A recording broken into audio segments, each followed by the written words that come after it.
Very good morning. How are you doing? Good, good. Hi, Salik. Good morning to you as well. Everything is going good here. How are you doing at your end? I'm doing good too. Thanks for asking. All right. So Paras, I would introduce myself first, and then we can start discussing what is your, level of expertise do you have in data engineering domain, and what kind of data expertise do you get out of that? Okay. Mhm. So, all right. So, talking about myself, I come up with nearly 5 years of solid experience in the data domain, particularly in the data analysis as well as in data engineering. Currently, I am working as a senior data engineer, revolves around, uh, crafting and implementing solutions to meet our data organization needs. And I am having a good exposure on AWS sites as well, wherein, it aligns with our data centric requirement and how we can contribute to our team. So yeah, that is my it is about myself. I would like to let you know, like, what do you have in your expertise, and what kind of academic expertise do you have, as well as your career expertise. Yep. Sure, sure. That's impressive, Salik. So, talking about me, currently I'm doing my master's here at Stevens, which is New York. Well, prior to which in India, I was working as a data engineer, as a junior data engineer to begin with in National Commodity and Derivative Exchange, which is NCDX. So my major expertise lie around completely redesigning the data model for the logistics team of NCDEX, which almost took me around 6 months. This was a 6 months long project, which evolved around, a lot of different teams. We had to collaborate and get everything together, streamline the databases, built a lot of data pipelines, which was not too much to be dealt with the cloud infrastructure, but more on premises, because this is something which is a government body and everything was regulated, so they cannot have their data held in a cloud environment. So also talking in New York itself, I'm doing an internship with Workato, wherein I'm a data engineer intern. So here my work revolves mostly around building a Jira base instance. So Jira has a JQL kind of a database, which is just to the GSM users. So I'm more of like integrating it with the Workato interface, and majorly, helping clients to their data solutions around Jira. That is what I can say is my current experience based on. But yeah, looking forward to this interview. All right, that's great. I see, as you mentioned, it is like on premises you are using. So, what does Mhm. actually you use on premise? I mean, it is Hadoop, or what kind of service do you use? So yeah, we use Hadoop. Along with that, we have our PostgreSQL data instance. All right. So yeah. So, when you say you created the data pipeline and it is not on AWS side, so can you help me to understand how did you build your data pipeline when it was not on, when we talk about AWS side, it is more like, we get the privilege to create, the drag and drop components we have. But when we talk about Mhm. the on-premise, so how did you build that data pipeline?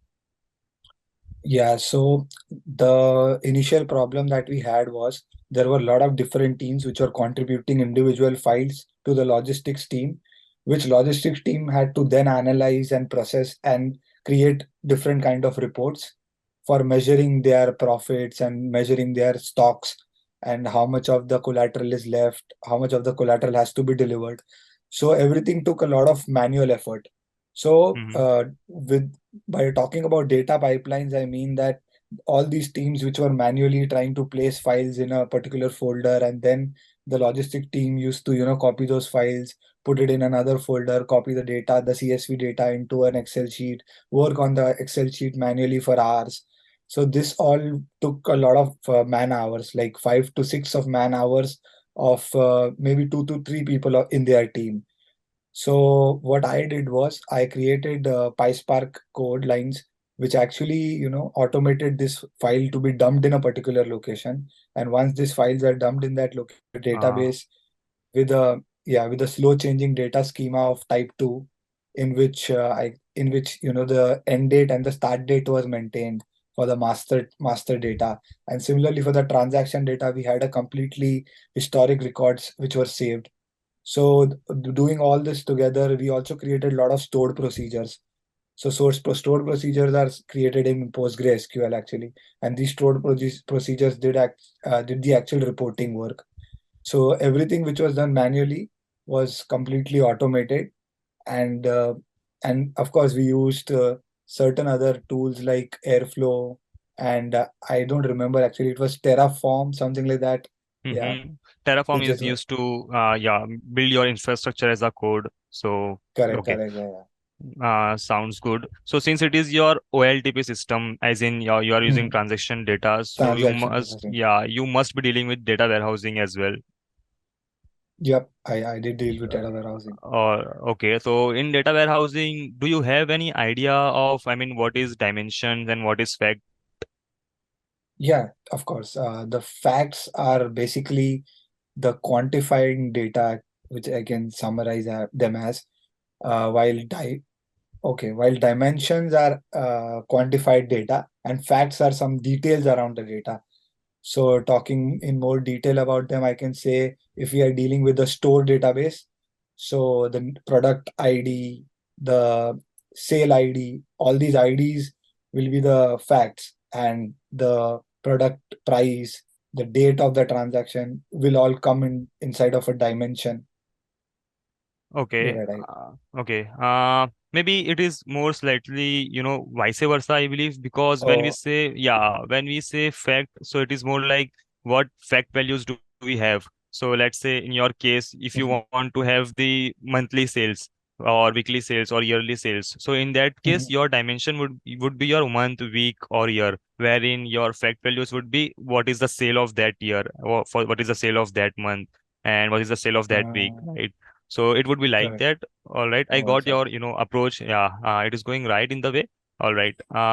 So okay. So since you are dealing with the OLTP system, right? So it is like transaction data. So in that case, the volumes are very high. I mean, in every Hmm. second, you might be getting a data, right? Every time.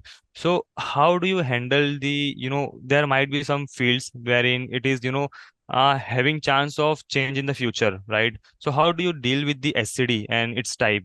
So I mean, any field that is slowly, going to change in the future. So if I want to have those field, in my data as well, I don't want to, whenever there is an update on that data, I don't want to completely remove the older version, but I do want to keep that as well along with the latest version. So how do you deal with the SCD and its type? So can you just, give me any can you just, Walk provide through me it. an example where do you build the SCD and its type? Definitely, definitely. So, I believe the SCD1 is where you completely remove the historic data and store the new data. Mm-hmm. So this is what we did not, this approach we did not select. We took the SCD2 approach, which was basically you keep the historic records because these are compliance based records. Tomorrow there can be a question asked by the government and they would have to check the database and even remove a record which is like 10 years prior. So we required a SCD2 approach, slowly changing data to approach, which means that every time there is a new data which is entered, and it has certain values which have changed. So in that case, we will have a new column of status, which was generally a very common approach that a lot of people suggested, that you should have a status column which should be active for the latest record and the other ones should be deactive. But in our case, we actually wanted to know if this status is deactivated, for what period was it active. So what the approach that we selected was a start date and an end date. So say suppose today I'm loading a file which has a start date of 1st of January. So the record which is latest will be having an end date of null and the start date of 1st of January, which means that this record is in a status active and has an end date null. So this record will be used in the reports. Whenever a report has to be created, the latest record will be used. Then again tomorrow, which is 2nd of January, if I load another file which has certain values which have changed for the similar entry. So in that case, the previous entry of the 1st of January will have an end date of 2nd of January now. So it will update the end date for the previous record, and that status will also be updated as inactive. And the new entry will be recorded, which will be active and which will have a start date of 2nd January, and the end date will be null. Got it. So you mean to say that for any latest entry, your end date would will always be null, because that is where you are, identifying that this is the latest record. Wherein in case of any entries that got older one, so in that case your end date would have the certain values, right? In that case you would have Right. started and end date, and in that case you can differentiate. Okay, this is the older records that I am getting. But in Yeah. case of And latest one, yeah, your end date would always be null. Got it. absolutely, Sally. So actually, this also helps in another thing. So when these guys have to generate historic reports, which means like they also generate past reports to send some compliance reports. So they just have to run a query saying that generate a report for records which start date and end date is in between this period. So which Got means it. that they can also generate historic reports using the same data. Got it. So it's nice that you guys are, working on this SAD and its type. So that is great, and it is definitely helping you on that.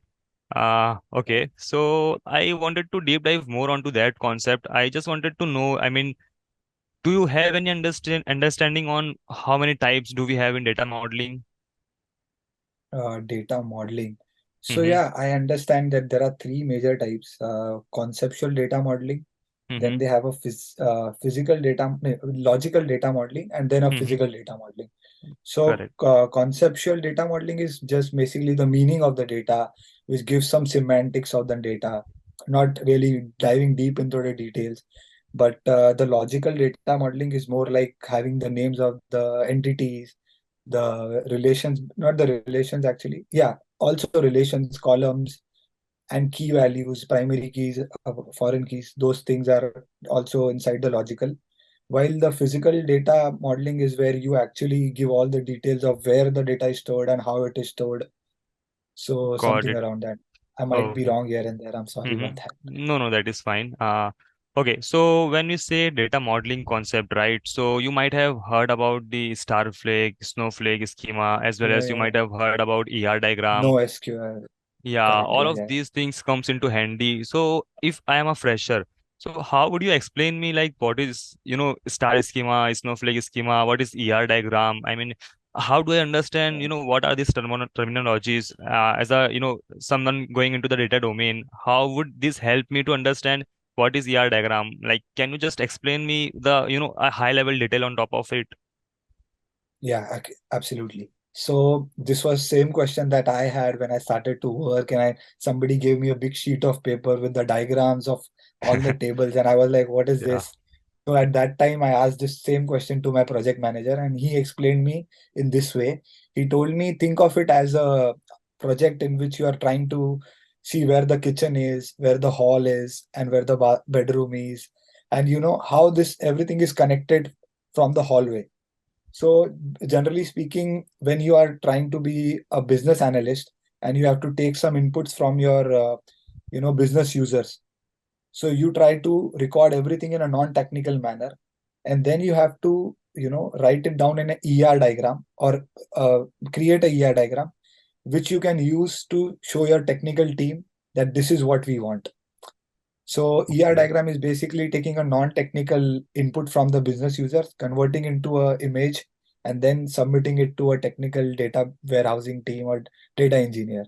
So to okay, a layman term, I would say it is basically entire diagram which tells you which table will have which columns will be the primary key, how will they be linked to the other tables in one to one, one to many, and okay. certain other thing.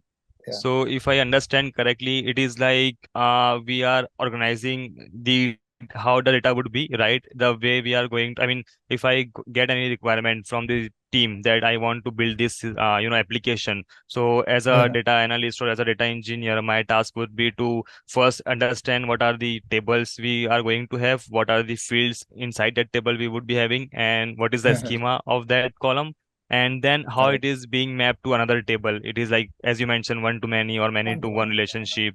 Okay, so I believe you must be a, master on this one. So I am eager to understand if you can, create any diagram for me. I would like to let me think of any example. I would like to give you one example, and if you help me to understand how can I create a ER diagram out of that, so that Uh-huh. would be very helpful. Sure, So sure. let me paste one question for you inside the chat section, and let me know if Mhm. it is doable to you to create this ER diagram. Okay. Definitely. Okay.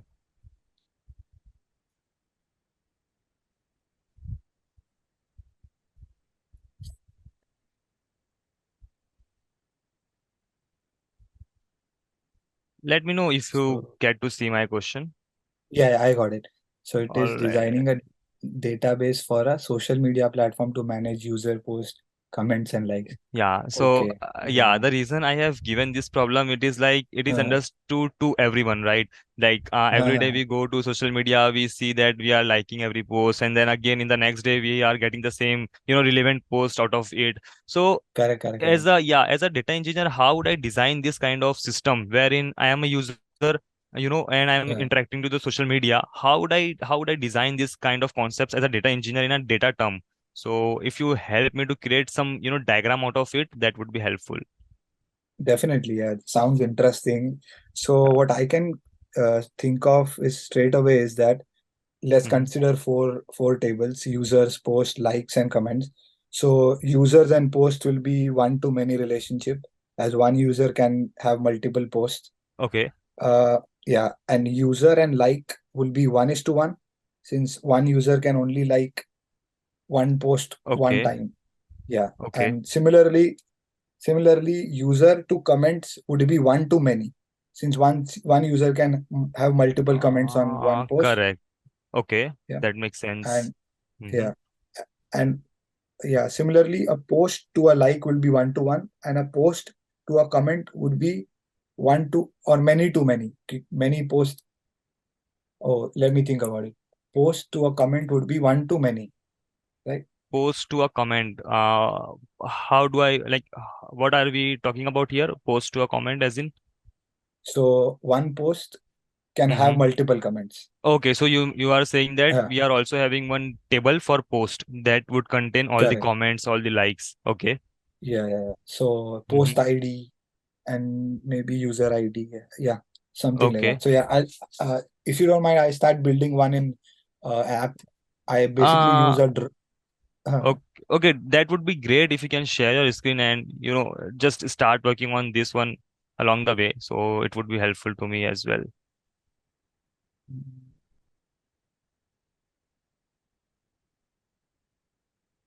So before starting this, can you just help me to understand what are the tables are we going to have first?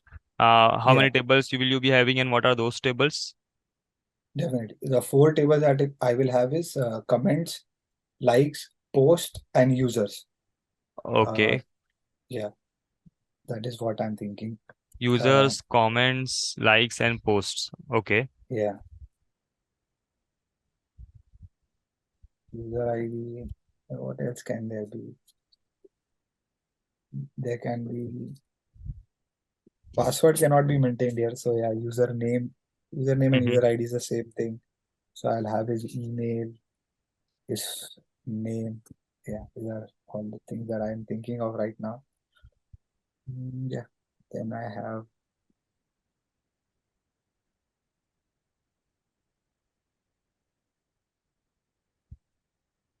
one comment will have a comment ID.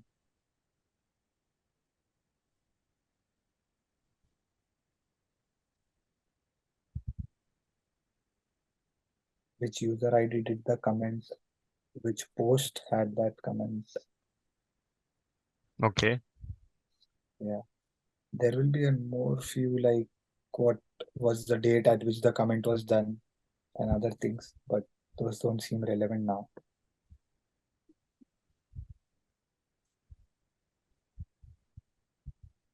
Salik, do let me know if you think I can, make it Mm-hmm. better.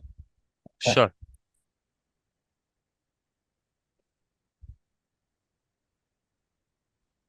Post ID, then user ID again.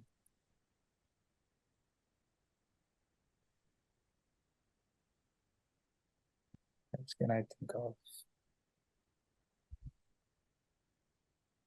A like. No, like ID would be like a combined key, but there has to be something which has to be unique here, right? Mm-hmm. So yeah, so completely like ID, maybe I'll create that. Comment user post and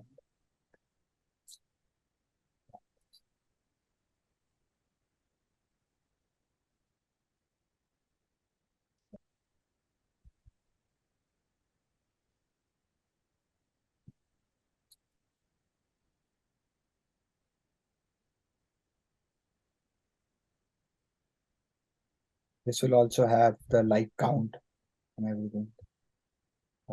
But now what I can think of is created on.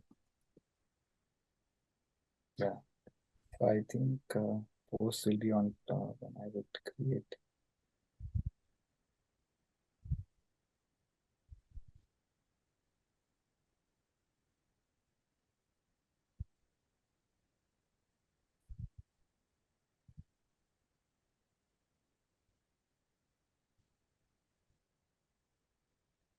Post ID will have one user ID.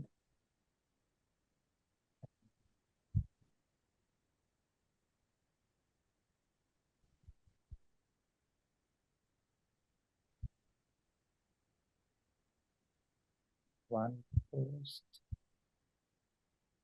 will have many comment.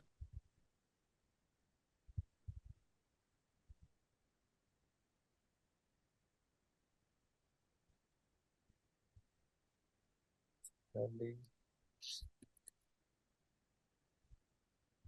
one post will have many likes. One user will have multiple comments, so one to many.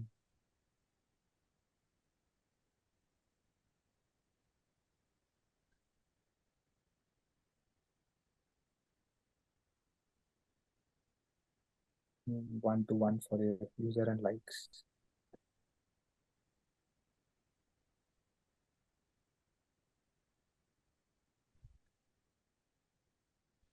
Yeah, Salik, this is pretty much what I'm thinking of. Is there something I can change? I know this is quite a Mm. mess. I can. Okay. Can you help me to understand what does it represent one by one? Yeah.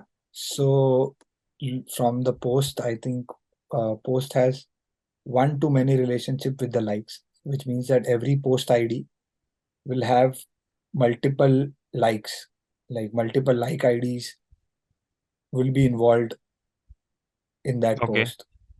Yeah. Similarly, with the comments as well, every post will have multiple comments, can have multiple comments. But talking about the user, one post can only be involved with one user. But actually, if you think about it, there can be multiple users since now collaboration has been going on in Instagram and stuff. But thinking about a simple case, one post can only have one user. Talking about the users table, one user can only like a post one time. So 1:1 for the likes and users, while users and comments can be one to many since one user can add a multiple comment to the post. Okay. Uh, So is it like we have, yeah, here we have one to many relationship between each and every structure that you created. So when we say one user can make many posts, right? But each post is made exactly by one user. That is one to many relationship. Again, when we say one user can make many comments, but each comment is made by exactly one user.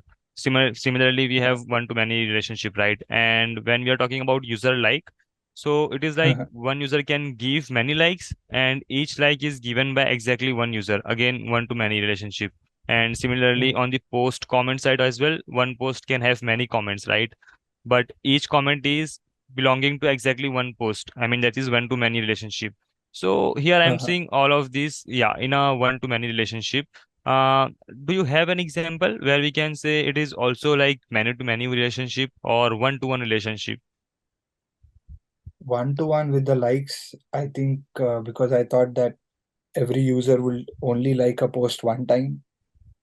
But yeah, which your But answer is also justified. mhm. Yeah. hmm But if there are multiple posts, right, and I Mhm. am a user and I am scrolling to the social media and there are Mhm. multiple posts and I'm just liking each and every post. So in a day, let's say I Mhm. liked 5 or 10 posts. So it is again one Mhm. to many, right? One user Yeah. liking many posts. So can you just help me if you can create any scenario where it is one to one or it is many to many, Uh, not one to many I relationship? think it for a users and likes, right? Users and likes or users and post or users and comment the four structure that you created the block. Mhm. Out of these, can you think of any scenario where it can be one to one or many to one or many to many relationship? It can one-to-one can only be the user and the post. No, actually, yeah, people can post more than one, but every post will only belong to one user, and user can only post one post at one time, which is why we have a created on date here. So I might be confused here. So we Mm-hmm. can Yeah, take this no part no again. no no issue. You can think of it, just take your time. No issue. Uh, so one user can create one post at one time. Since the date will not change, he can only create one post at one time. And every post can only belong to one user. So there can be one-to-one relation between post and users, right? That is, I mean, many posts can belong to one user, right? Uh-huh. I mean, there is one user that is, Uh, sharing many contents. So between mhm, post and user, we can say like there are many posts defined by one user. That is one scenario, mhm, right? But when we talk about one to one, so we should think something like wherein it is specific to that user only, that cannot be given to another user. Okay, so let me give you an example. I mean, we can have one more entity, one more block that you have provided uh-huh, that can be of settings, user setting. In that case, uh-huh, it represent that user specific settings such as I mean privacy references and notification uh-huh, settings. So you each user uh-huh, would have exactly one of setting, right? One set of settings, and each set uh-huh. of settings would belong to exactly one user. So that creates your one-to-one relationship between the user entity and the setting entity that we are going to have. That becomes your privacy is being attached to only one specific user, so each user will have their own privacy. So in Oh, our case, we can have one more entity that belongs to user settings, and yeah, uh-huh, you can create one more block that is your user settings, and in that you can keep what user that we are having. So in that case, uh-huh, the yeah user ID will be your one, right? uh-huh, And then you can say settings ID, you can keep it. I mean, settings uh-huh, ID is also one of the thing that is attached to that user. And notifications, we can also keep notification setting or notifications ID, whatever you want to keep. uh-huh. So yeah, that is one of the example of one to one. Uh, Okay. yeah. So Anything you every can, user will have. yeah, every user will have a specific one privacy attached to that, right? So Okay. I think the example that I was thinking was that every post will have a post ID, user ID, and a created on date. So that's what I was thinking. Like one user can only be able to create one post at one time. That is So right. that That is correct. yeah, Yes, that is yeah. also there. Yep. Okay. You can attach these users and user setting via the, Mm, yeah, one-to-one, right? one to one. Yes. Yep. Yes. And as you mentioned, like post and users, it is also like one to many and many to many relationships are there. That is also right. Uh-huh. So okay, all right. That's great, Paras. I believe you are Uh-huh. very good at defining the structure, and if I give you any kind of scenario, so you are able to define that as a in a block, and that represents your ER diagram. Okay, that's really great. Okay. Uh, so this is all about the data side, right? I understood Uh-huh. your expertise in the data side, but I would also want to understand how do you see yourself in Python SQL side? I mean, as you also worked on the PySpark Yeah. side, right? So how would you Uh, rate yourself in, PySpark, Python, and SQL out of 10? so in SQL, I think I can rate myself 8 or 9. Okay, In Python, I can rate myself 7 okay, to the max. Yeah, 7. okay. Yeah. So And yeah, in similarly, PySpark 7. Yeah. okay, But I so think mhm, SQL is something I have some confidence in. got it, got it. Okay, so like in a day-to-day activity, Mhm. how do you use Python or how do you use SQL? As you also mentioned, you did use PySpark, right? I understood that you have some distributed concepts over there and then you leverage the use Yeah. of Spark in that. So when I Yeah. say purely Python, so where do you use Python, purely Python, not utilizing any PySpark scripting in that, just Python scripting? So where do you use in terms of big data engineering? So as I mentioned, I was using PostgreSQL database. So we had to automate the PostgreSQL database using some kind of a script. So if you know that there is a library called 𝐶ICO-PG2, Okay, which yeah, we can use that library in Python and directly connect the database of PostgreSQL and run scripts in our Linux environment. So this was okay. basically done. Yeah, this was basically done in one of the systems for the testing purpose before we can actually move on to the Hadoop system. We were doing some unit testings in the individual users systems, and then we used Python scripting. Meanwhile, Python I'm also using in my projects since now I am a student Mm-hmm. in university. We have certain projects around the machine learning where we use Python. Okay, Yeah, it makes comes sense. handy. And data structures also I am practicing on Python itself. Got it. So it is more like you have a exposure on Python. You have some automation, scripting as well in place, and in your university as well, you are learning more about the Python and its data structure that we have. All right. So moving, jumping into the Python side, before that, I would like to understand, little bit more about your data side. I mean, since I saw that you created the ER diagram, so I wanted to understand have you guys built any acid property, or any terminology Uh, about in terms of acid property? Yeah, so I can remember asset property as something which is related to the transactional database, that atomicity, which means that even if the transaction is half loaded and it fails somewhere, nothing will be returned to the disk. Then it was consistency, which means that the data should be consistent while it is being loaded, and even after it is being loaded, the system should be available. Next was isolation, which means that until the process is completed, nothing can be committed. And at the end, it was durability. So once it is committed, nothing could be deleted. Okay, So yeah, this is what I can remember from the asset concept.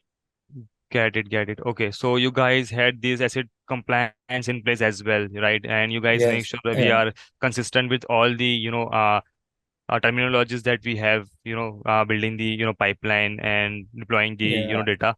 Okay, so So have I you can give an ever? Yeah, example. sure, Sorry, sure, definitely. sorry to Yeah, interrupt. go Yeah, ahead. No, no, no, go ahead. Yeah. so we created like a complete bunch of stored procedures which were in sequential manner in a script. So we made sure that every time we committed one master file completely, we committed that file, and then we went ahead and loaded the transaction file. And transaction files, we always try to load completely and then commit. So which means that one transaction being loaded should not interfere into other transaction files data being loaded, because there were foreign keys which were you know related to the Correct. data here and there. So we made sure all the transactions are loaded and then we commit. Great. Okay. So you guys are always making sure that you have the consistent, right? Your data should always be available. Yeah, If it is being, utilized in another place that using foreign key, so it should not interrupt correct. your process. Okay. Yeah. That is great. So, I mean, you did work on acid property as well. So have you come across CAP theorem Hmm. anytime in your career? Cap theorem. Cap theorem is more like I cannot think of it right away. Mm-hmm. Uh, any idea around that? Like, if you heard about that Uh, terminology, or yeah, anything that you can remember out of it? so it was about data being available all the time, the consistency of data, for availability of data. Oh yeah, Okay, is it like I got it. So it is like there were three properties: consistency, availability, and partitioning. okay, Yeah. So if at all one of this property is in place, if suppose there is a disk partitioning that is happening, only availability or consistency can be maintained. Either of these two can be maintained. okay, okay. Uh, if I'm making sense, I don't know, but yeah, this Okay, is what I so is remember. it like, are we talking about consistency means that if you have multiple clients, so all the clients should see the same data at the same time, no matter, which, Yeah, environment it is connected to, right? correct, So, correct. okay, Data that should be makes sense. present across Okay, all platforms. Yeah, okay. yeah. So Oh, either that will be maintained or the availability will be maintained. But once the mm-hmm. partitioning is being done, both cannot simultaneously be maintained. Okay. So when we say availability, is it like so let's say I'm a Uh, client and I have few more clients along with me, right? And if you want uh, to read any data, right? If you want to see any data, right, during any uh, meeting. So if any of the nodes or any more, if let's say if any node gets down, right? If any server gets down, so uh, how do we get that data so that makes sure we have availability in place, right? Even if all the working nodes in the distributed uh, system, doesn't work, so we should have something that return a valid response, for any request that we are doing without any exception. So that uh. is something, is it availability you are referring to? Yeah, so that means the guaranteed data which will be visible to the Okay, users. okay, that makes sense. What does the third mean that you have? Partitioning, disk partitioning, right? Okay, So yeah, whenever we try to, uh, operate in a department of a disk, like operate in one part of the disk, then the other two properties will be compromised. okay. So is it like partition or partition tolerance? What do you have? Yeah, I think it is partition tolerance, the Okay, tolerance of yeah, doing a partition and still maintaining the other two properties. okay, okay. All right. Can you help me to understand more about it? I mean, can you help me to understand in a little simpler way? As a let's Uh, uh, just think of me as someone, a child, trying to understand what is this concept is, uh, because partition tolerance, it is something a huge, I mean, uh, something that I'm not able to understand itself. What is tolerance? What is partition? If you can help me yeah. in a easy, in So an easy and in an easy way that one can understand as a child, or yeah, as per your experience, expertise. So I believe partition tolerance like is a property of distributed systems, which Hmm. refers to like ability of, even if the network partition happens, which means Hmm. the communication failure happens, then in that case, only the system can only maintain one of the two properties which I said, consistency or availability, which is what CAP theorem also states. So it means that once the partitioning of network is done, the data can be available across the guaranteed data will be available across multiple nodes, or the consistency of the data will be available. Okay. This is what, yeah, Okay, so when we say cap theorem, so it is all about as a client, you in the uh, backend, you guys are making sure, even if the nodes are being filled, even if there is any exception, as a client, I would not be getting interrupted by any of these failure, right? As a client, if I request any data, I would get that at that time yeah, itself. So you guys are making sure in the backend that you guys have acid properties, cap theorem is already yeah, in place, so that client should not be interrupted by that for any correct, uncertainties or any exceptions that occur during the process or during the request of the data. Okay, yeah. So so there is a yeah. trade-off, I think, trade-off Mm-hmm. between consistency and availability whenever there is Mm. a partitioning tolerance that has taken place. Okay, okay, that definitely makes sense over here. Okay, so I would just like to understand your system design ability. So I don't want you to do any kind of structuring Uh, on top of that. I just want you to help me. how will you deploy the CI/CD pipeline, right? For, I mean, CI/CD Mhm. data pipeline. And what is your Uh-huh. approach to deploy any data pipeline? How would you make sure your data quality checks is in place? How would you make sure if there is any failure, the team would get alerts, and how would you make Mhm. sure if there are any edge cases, right? Working in a data engineer, you might see any, different types of edge cases. So what is your Uh-huh. unit test approach in that place, right? So just help me to understand what is your approach on deploying the CI/CD pipelines. What is your process for data quality checks in place? What is your process for alertness, right? If there is any failure, and what is the unit testing in place for capturing the edge cases? Definitely. So first thing I think is version control. We definitely need to have a Git or some kind of a code repository wherein all the team or all the developers, engineers, they store the latest data of the data pipeline. Second thing is having a CI/CD tool. GitHub is one of the tools that people can have, to trigger build events whenever they are deploying the build events. Then third thing I think is automate testing. There have to be unit test cases which people have to write and then automate those test cases in work as individual components work in an expected manner so that everything when they come together they don't cause unexpected problems. Fourth is of course data quality checks. There has to be certain scripts that have to run to check the quality of the data and the consistency of the data which is coming through. uh, Along with that, I believe deployment testing. So every time the team is deploying the test case or deploying the batch or deploying the code, they have to make sure that they test this in a UAT environment, a sandbox environment. Next thing is alert. Of course, there have to be certain parameters which have to be set. Whenever there is a breach in those parameters, there has to be alert monitor. So there are certain tools like Grafna, which we used for alert monitoring. Okay. Then there is infra as code, which is a tool that I mentioned of Terraform, Mm-hmm. which you use to define your infrastructure as a code. Mm-hmm. Mm-hmm.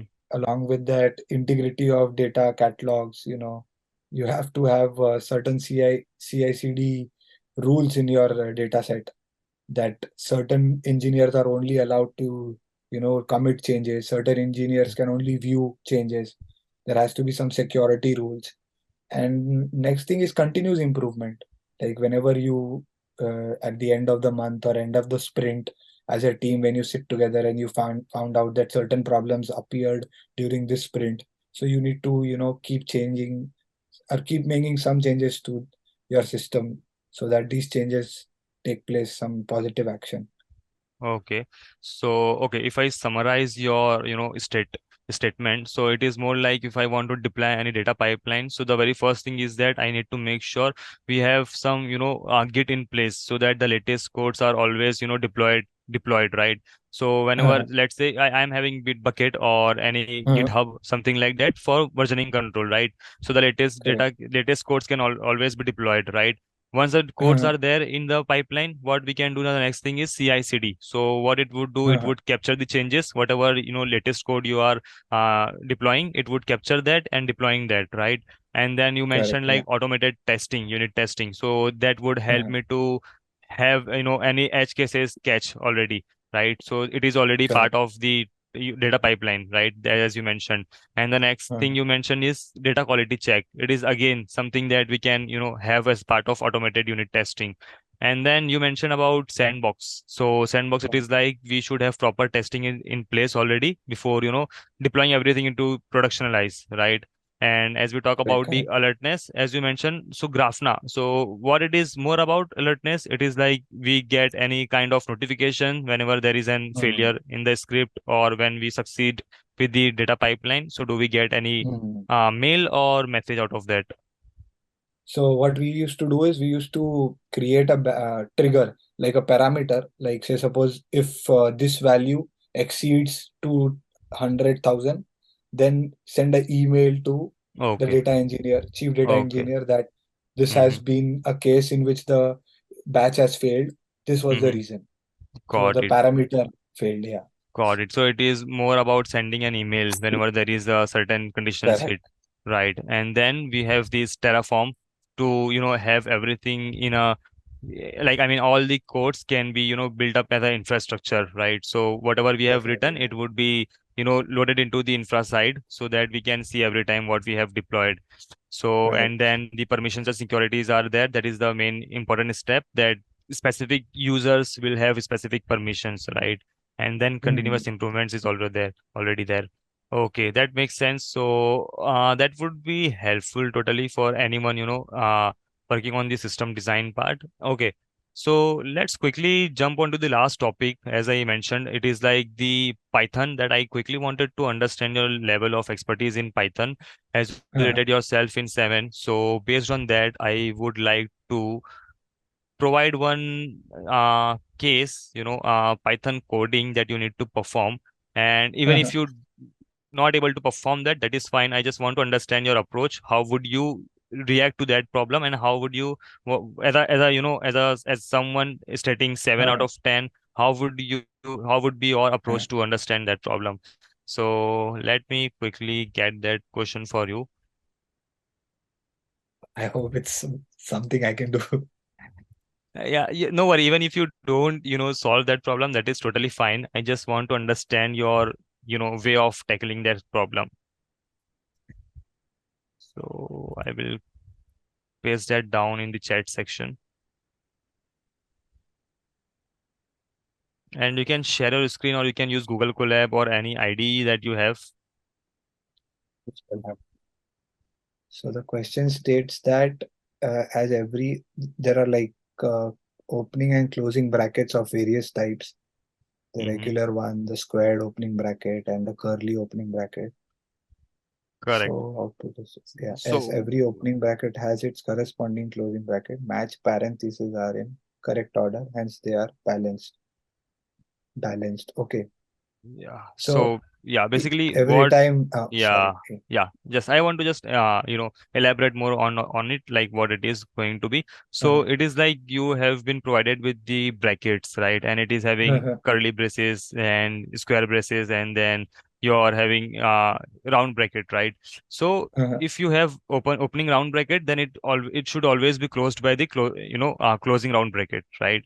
And if it is definitely. opening up with the square bracket, then it should always be having the corresponding closed square bracket, right? So every opening bracket has its corresponding closed bracket.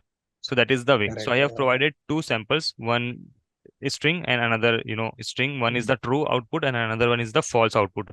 When it is false, how would it look like? And when it is true, what is the case that it is true? So if you can share your screen and uh, show it what kind of question it is, so that would be helpful. Yeah, yeah, I'll share my entire screen. Oh, Yeah. yeah, sorry. Can, So, one approach that I can think of right away is, can you share the creating. question as well? Uh, can you paste down the question? Yeah, this is one case. Yes. So, one approach that I think of is every time. Uh, so the data type that we use now is a stack data structure, and I think last in first out is what will be required here. So first of all, I think whenever we start to read a string, so whenever there is an opening parenthesis or opening bracket, curly bracket, we will push it to a stack. Okay, the stack will have that entry whenever it is an opening bracket. While whenever there is a closing bracket, whenever we face a closing bracket, we will check the stack to take out the first element and compare it with it. So if it is if it is the opposite of the opening bracket, or if it is the opposite of the closing bracket, then that means that that is valid and we'll move ahead.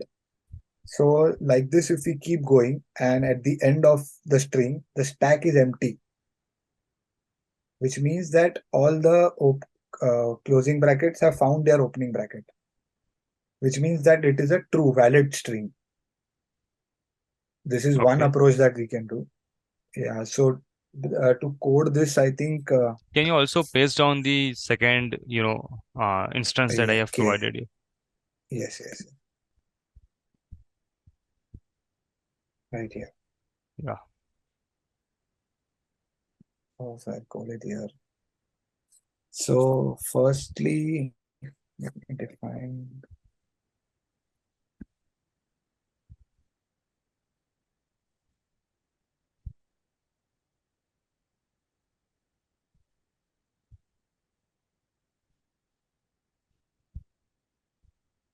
True and false.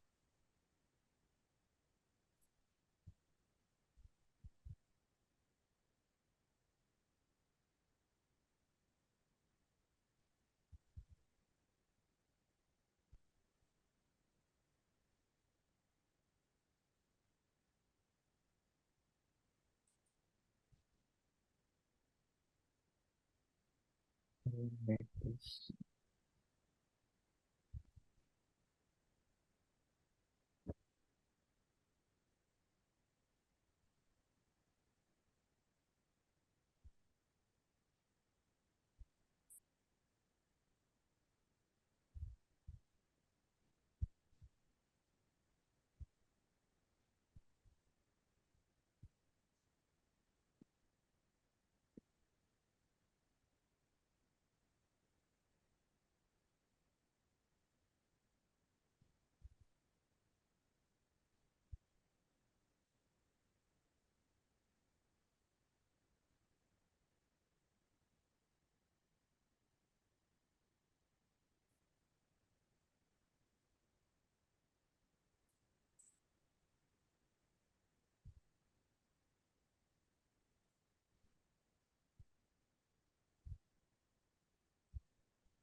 if length of string is 0, directly put it false.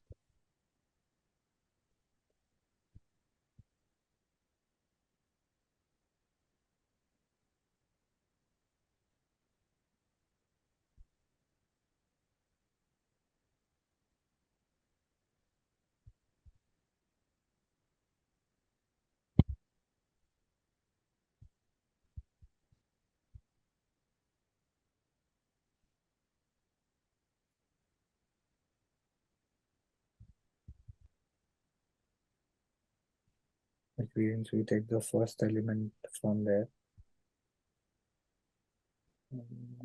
Okay.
Else.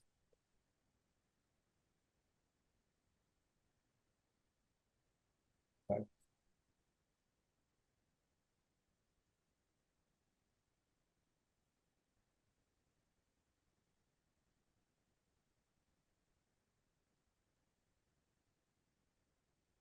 Um,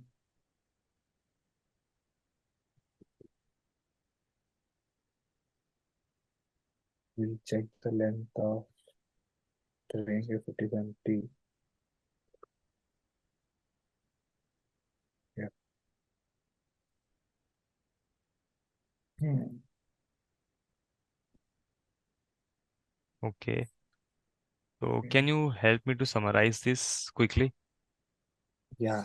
So first of all, I've created a stack, like an empty array list, in which I'm trying to insert whenever I find a opening bracket. Any kind of those three brackets I find, I insert it into my array list, which is a stack data type.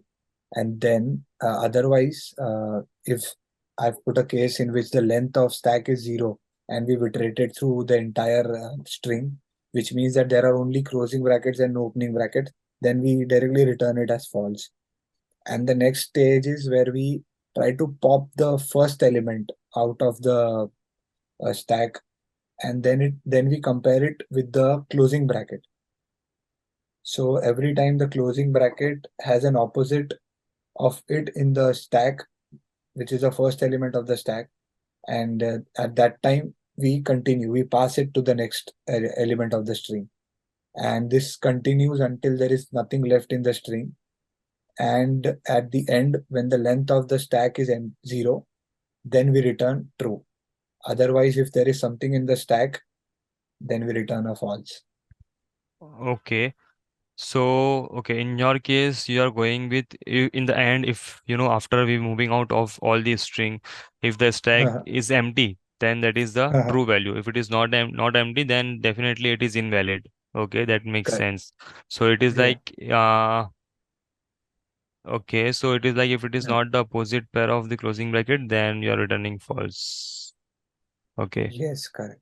Yeah. got it. So definitely, okay, I approve this approach. So okay, that's It's great. I quite mean, lengthy. Yeah. yeah, yeah. I mean, your way of approaching this problem is definitely correct. That's great. All right. So yeah, you can close out your screen. I mean, you can stop sharing your screen. So that's all I wanted to understand about yourself and about your data understanding, your DSA, approach to solve the problem. So that's really great. And thank you so much, Paras. Thanks for joining in this, interview Thank you. session. That Thank you, definitely Salik. helped. It was great, Yep, great learning yep, from you. yep. Thank you, definitely. Thank you so much, Paras. Thanks for your time. Bye. Take Thanks care. for that. Yeah. Have a good one.